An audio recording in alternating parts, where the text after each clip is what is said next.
BNP সরকার জনগণের কাছে দেওয়া প্রতিশ্রুতি ভঙ্গ করে ফ্যাসিবাদী শাসন ব্যবস্থার দিকে যাত্রা শুরু করেছে বলে মন্তব্য করেন জামাত ইসলামের সেক্রেটারি জেনারেল মিয়া গোলাম পরোয়ার।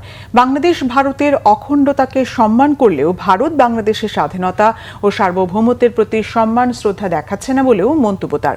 বিকেলে রাজধানীর শাহবাগে ভারত কর্তৃক বাংলাদেশে পুশিন সীমান্ত হত্যা ও নির্যাতনের প্রতিবাদে 11 দলীয় ঐক্যের বিক্ষোভ মিছিলের আগে সমাবেশে এসব কথা বলেন তিনি।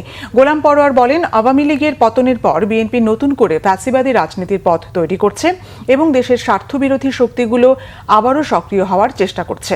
11 দলের নেতারা বলেন, সীমান্ত হত্যা ও পুশিন বন্ধ করতে না পারলে এবং সীমান্তবাসীর নিরাপত্তা নিশ্চিত করতে ব্যর্থ হলে স্বরাষ্ট্রমন্ত্রী এবং পররাষ্ট্রমন্ত্রীর পদত্যাগ করা উচিত।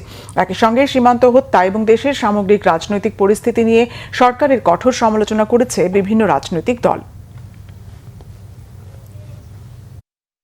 ক্ষমতাসীন বিএনপি সরকার জনগণের কাছে দেওয়া প্রতিশ্রুতি বিশ্বাস ভঙ্গ করে আবার সেই ফ্যাসিবাদের পথে যাত্রা শুরু করার প্রেক্ষাপটে আমরা 11 দলীয় ঐক্য বাংলাদেশে জনগণের আকাঙ্ক্ষা পূরণের জন্য আবার আমরা আন্দোলন শুরু করেছি।